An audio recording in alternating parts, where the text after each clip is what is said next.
So over here, I'm gonna break down this trade fully. Let y'all know the process. What I was thinking is that and the third. Now, I did exit it early, and realistically, it was more of a practice trade because it didn't meet all of my confirmations. But the way that it ended off was pretty important, and I felt like it was gonna, it was a good thing to share with y'all, kind of the process that I took to get here. All right. So boom, always started, on the higher time frames and such. So over here we're on the 4 hour time frame. Kind of just giving it a quick glance. Looking at this didn't really tell me too much. I don't really remember even considering the 4 hour time frame that much. I think when I seen anything of importance was really like when I was on the 15-minute time frame. That's when I really recognized anything that could really be used. Because I had hopped on and then boom, all right, cool. 15-minute time frame. We're looking at it. I have my own trading strategy and everything. Uh, it's pretty similar to some other people's, but I kind of just took it and I tweaked it. You know, made it my own basically.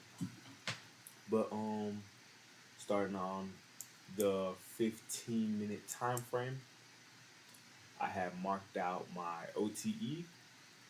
So by OTE, I just mean premium and discounts basically. Like when prices at the high of a certain leg, I would want to sell. And then when the price is at a low of a certain leg, I would want to buy. Premium and discounts. You want to get good prices. You feel me? It's just like trying to buy something at a flea market. But boom, I have marked out my OTE, and to be honest, that was the main reason I didn't take this as a serious trade because, as y'all can see on the screen, I had took a long over here, but it was also in a premium. So if this was like a real life situation, it wasn't like some type of practice trade, I probably wouldn't have even taken the trade at all. But yeah, boom, I have my OTE marked out.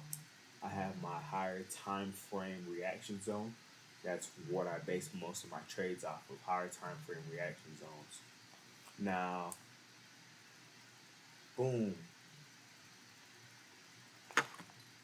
Oh, after I found my higher time frame reaction zone, marked out my OTE, I also make sure to mark out the session highs and lows that are around.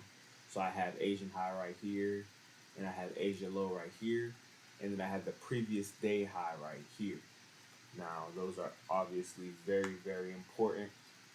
Now zooming in a little bit, after I had everything marked out, I dropped down to the 1 minute time frame, kind of seeing how everything moves. So boom, move down to the 1 minute time frame.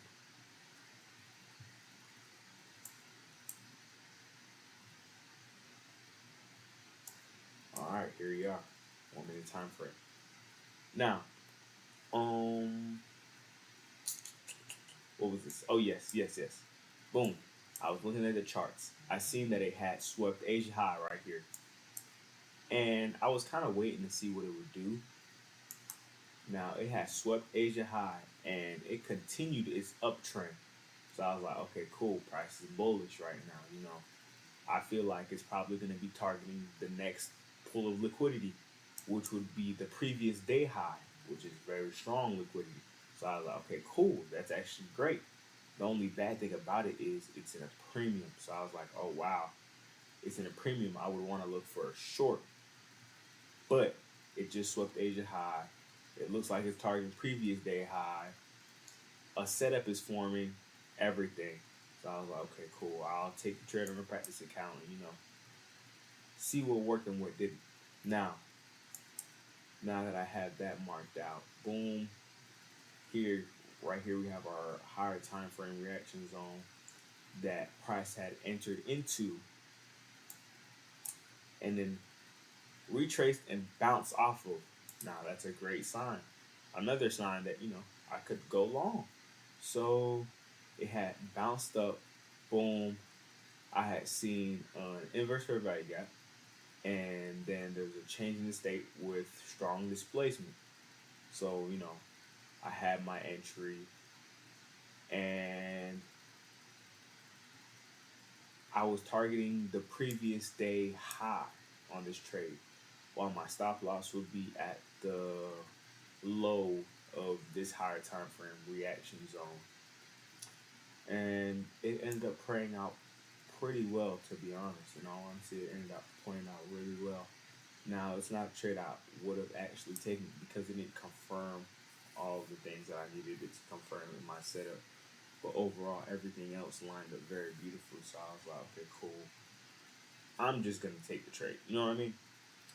But yeah. To be honest, it turned out very well.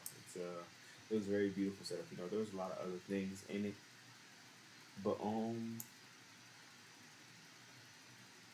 yeah. I mean, it was solid, to be honest. Very solid. Very little drawdown too. So, but yeah, that was my quick recap. First recap on the YouTube channel. I mean, obviously this one sucks because it's my first one, but I'll get better at it. I'll get better at explaining my thought process as I get better at trading and everything. And then we're gonna make it to the top.